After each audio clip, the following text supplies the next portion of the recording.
서기 228년 중국 삼국시대 한나라가 무너진 후 중국은 위, 오, 촉의 세 나라로 나뉘어 있었습니다. 촉한의 재상 제갈량은 선제 유비의 유언을 받들어 북벌을 계획하고 있었습니다. 북벌이란 위나라를 공격하여 한나라를 부흥시키려는 대업이었죠. 제갈량의 가슴에는 한나라 부흥이라는 큰 꿈이 자리 잡고 있었습니다. 선제께서 돌아가시며 저에게 맡기신 중임. 반드시 한나라를 부흥시키고 말겠습니다. 제갈량은 매일 밤 책상 앞에서 북벌 계획을 세우며 이렇게 다짐했습니다. 그의 눈에는 결연한 의지가 빛났고 그 마음은 오직 한나라 부흥이라는 대의에만 집중되어 있었습니다. 제갈량의 곁에는 뛰어난 장수들이 많았지만 그 중에서도 마속은 특별했습니다. 마속은 제갈량이 아끼는 친구 마량의 동생으로 어릴 때부터 제갈량의 보살핌을 받으며 자랐습니다. 그는 총명하고 용맹했으며 병법에 대한 지식도 풍부했습니다. 특히 그의 전략적 사고는 제갈량조차 감탄할 정도였습니다. 마속, 그대의 재능은 하늘이 내린 것이오. 앞으로 크게 쓰일 것이니 더욱 정진하시오. 제갈량은 종종 마속에게 이렇게 격려의 말을 건넸고 마속은 그런 스승의 기대에 부응하기 위해 더욱 열심히 공부했습니다. 그들의 관계는 단순한 상관과 부하의 관계를 넘어 마치 아버지와 아들 또는 형과 아우와 같은 깊은 정이 있었습니다. 드디어 서기 228년 제갈량은 첫 번째 북벌을 시작했습니다.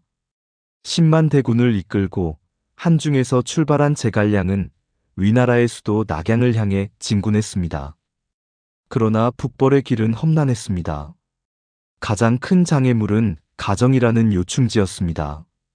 가정은 산과 계곡으로 둘러싸인 전략적 요충지로 이곳을 차지하는 쪽이 전쟁의 주도권을 잡을 수 있었습니다. 제갈량은 이 중요한 임무를 마속에게 맡기기로 결정했습니다.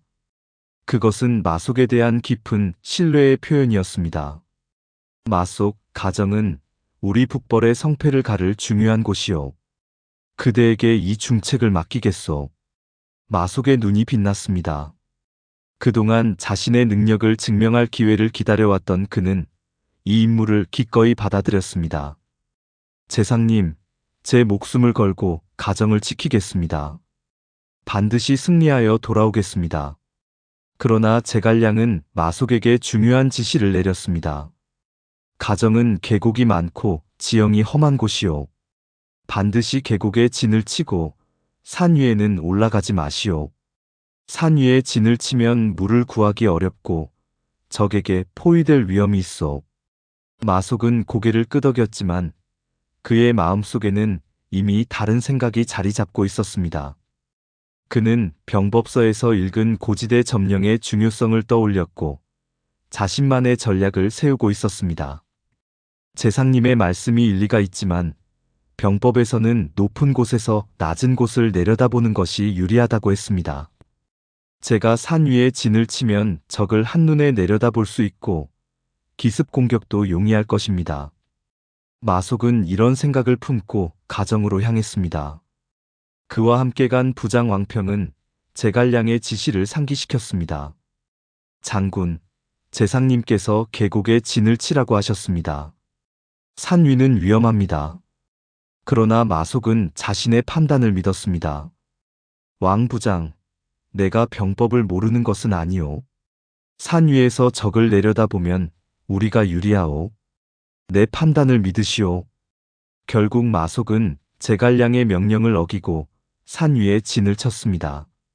처음에는 그의 판단이 옳은 것처럼 보였습니다. 산 위에서 적군을 내려다보니 모든 동태가 한눈에 들어왔고 사기도 높았습니다. 마속은 자신의 결정에 자신감을 느꼈습니다. 그러나 위나라의 장수 장압은 노련한 전략가였습니다. 그는 마속의 약점을 금방 간파했습니다. 마속이 산 위에 진을 쳤다. 어리석은 녀석. 물을 차단하면 그들은 저절로 무너질 것이다. 장압은 즉시 병력을 동원하여 산으로 오르는 모든 길을 차단하고 물길까지 막아버렸습니다. 며칠이 지나자 마속의 군대는 물이 떨어져 고통받기 시작했습니다. 군사들은 갈증에 시달렸고 말들은 쓰러지기 시작했습니다. 마속은 뒤늦게 자신의 실수를 깨달았지만 이미 때는 늦었습니다. 물을 구해야 한다. 계곡으로 내려가자. 마속은 결국 군대를 이끌고 계곡으로 내려가려 했지만 이미 모든 길은 위나라 군대에 의해 차단되어 있었습니다.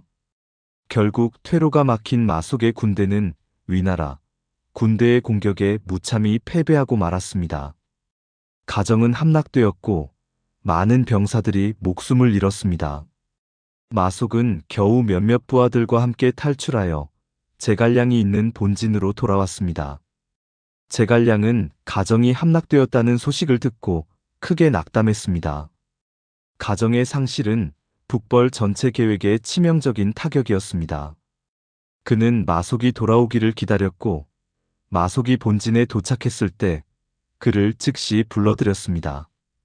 마속은 패배의 책임을 통감하며 제갈량 앞에 무릎을 꿇었습니다.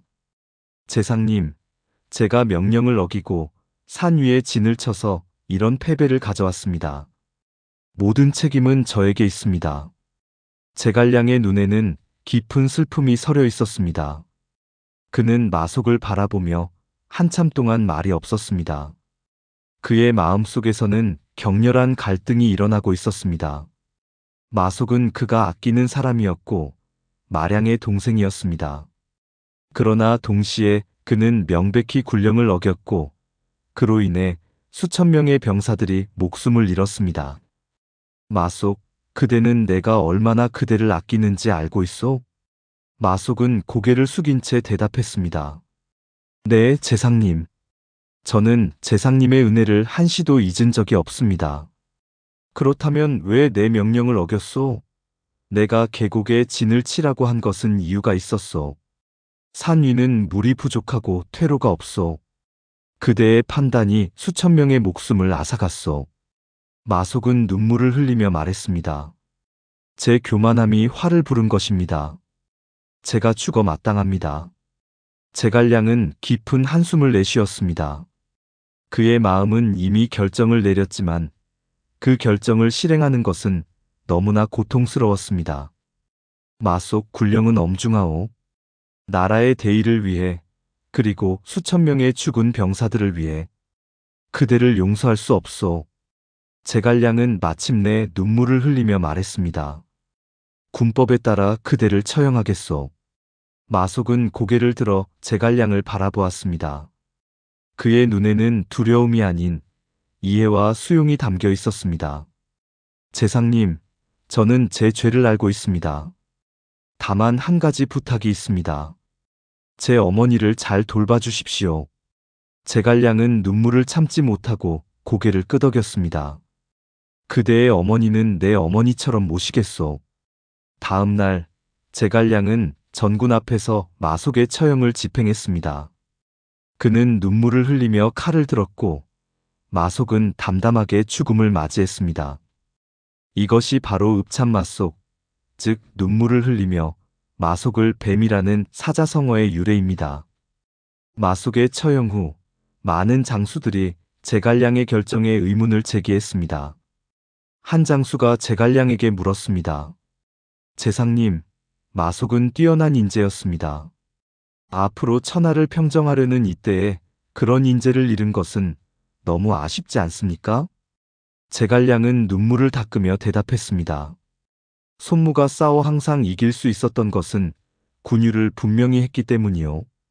이같이 어지러운 세상에 전쟁을 시작한 처음부터 군유를 무시하게 되면 어떻게 적을 평정할 수 있겠소? 마속의 죽음은 가슴 아프지만 이것이 우리 모두에게 교훈이 되어야 하오. 제갈량의 이 결단은 전군에 큰 영향을 미쳤습니다. 모든 장수와 병사들은 군령의 중요성을 깊이 새기게 되었고 이후의 전투에서 명령을 더욱 철저히 따랐습니다. 비록 첫 번째 북벌은 실패로 끝났지만 제갈량은 군대의 기강을 바로 세우는 데 성공했습니다. 제갈량은 마속의 죽음을 오랫동안 가슴 아파했습니다. 그는 약속대로 마속의 어머니를 자신의 어머니처럼 모셨고 마속의 자녀들도 돌보았습니다. 밤이면 그는 종종 마속을 떠올리며 눈물을 흘렸지만 그의 결정이 옳았다는 것을 의심하지 않았습니다. 개인의 정보다 큰 대의를 위해 이것이 지도자의 길이요. 제갈량은 이후에도 여러 차례 북벌을 시도했지만 결국 뜻을 이루지 못하고 서기 234년 54세의 나이로 생을 마감했습니다. 그러나 그의 읍참마 속의 고사는 리더의 결단력과 원칙의 중요성을 보여주는 이야기로 후세의 길이 전해지게 되었습니다. 읍참마 속은 우릅, 벨참, 말마, 일어날 속으로 구성된 사자성어입니다. 직역하면 눈물을 흘리며 마속을 뱀이라는 뜻으로 큰 목적을 위해 자신이 아끼는 사람을 버려야 하는 가슴 아픈 결단을 의미합니다. 이 사자성어는 중국 삼국시대 촉한의 재상, 제갈량이 군령을 어긴 장수 마속을 눈물을 머금고 처형한 역사적 사건에서 유래했습니다. 읍참마 속의 핵심은 원칙과 정 사이의 갈등, 그리고 결국 원칙을 선택한 리더의 고뇌와 결단에 있습니다.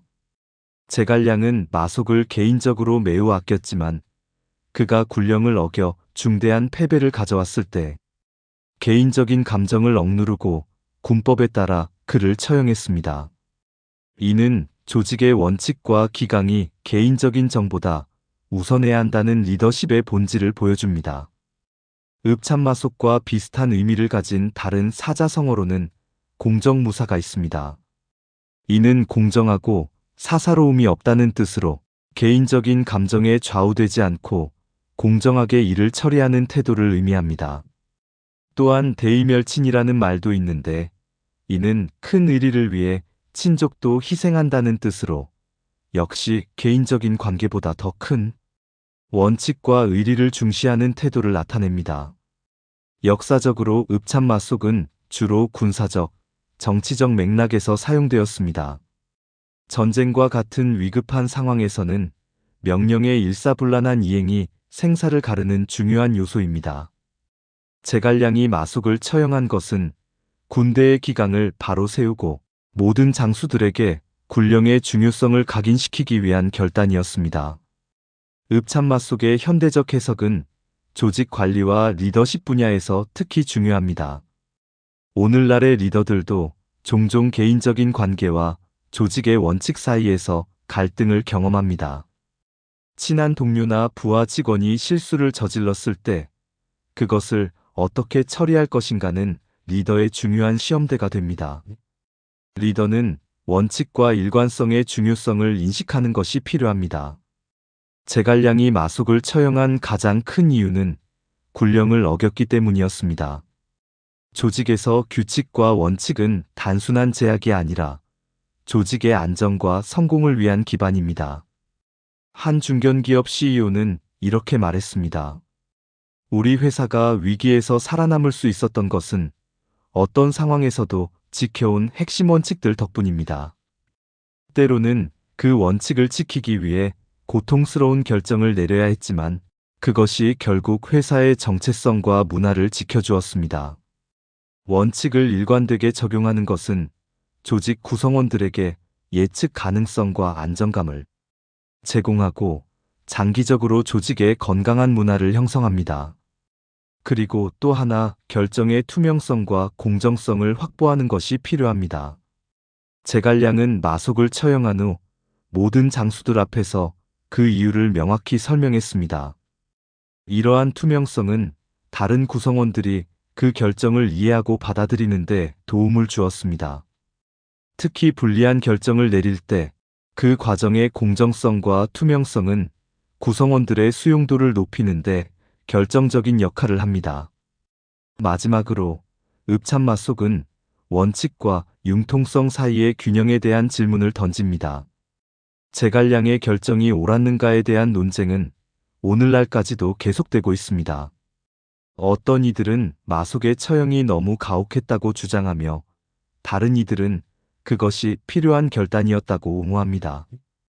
이러한 논쟁은 원칙을 지키는 것과 상황에 따라 융통성을 발휘하는 것 사이의 균형을 어떻게 찾을 것인가에 대한 영원한 질문을 반영합니다. 읍참마 속의 교훈은 결국 리더십의 본질에 관한 것입니다. 진정한 리더는 인기를 얻기 위해 결정을 내리는 것이 아니라 옳다고 믿는 것을 위해 때로는 고통스러운 결정도 내릴 수 있어야 합니다. 그리고 그 과정에서 인간적인 감정과 고뇌를 느끼는 것은 리더의 약점이 아니라 오히려 그의 진정성과 깊이를 보여주는 증거입니다. 여러분, 지금까지 읍참마 속의 유래와 그 속에 담긴 깊은 교훈에 대해 살펴보았습니다. 약 1800년 전 삼국시대의 이 이야기는 오늘날 우리의 삶과 리더십에도 여전히 중요한 가르침을 주고 있습니다. 원칙과 정 사이의 갈등, 리더의 책임과 결단, 그리고 조직의 성공을 위한 어려운 선택의 중요성은 시대를 초월한 지혜입니다. 우리는 모두 삶의 여정에서 읍참마 속의 순간을 맞이할 수 있습니다. 개인적인 감정과 더 큰 원칙 사이에서 갈등할 때 우리는 어떤 선택을 할 것인가? 가장 가까운 사람에게 가장 엄격해야 할 때 우리는 그 용기를 낼 수 있을까? 그리고 그 과정에서 우리는 어떻게 인간적인 감정과 책임감 사이의 균형을 찾을 수 있을까? 제갈량이 눈물을 흘리며 마속을 처형했던 것처럼 진정한 리더십은 때로는 가장 고통스러운 결정을 내릴 수 있는 용기와 그 결정의 무게와 책임을 깊이 느끼는 인간미를 동시에 요구합니다. 이것이 읍참마 속이 우리에게 전하는 가장 중요한 교훈이 아닐까 생각합니다. 여러분의 삶에서는 어떤 읍참마 속의 순간이 있었나요? 그리고 그 순간에 여러분은 어떤 선택을 하셨나요? 오늘 이 이야기를 통해 우리 모두가 더 현명하고 용기 있는 결정을 내릴 수 있는 지혜를 얻기를 바랍니다. 오늘 내용이 좋으셨다면 좋아요와 구독 부탁드립니다. 감사합니다.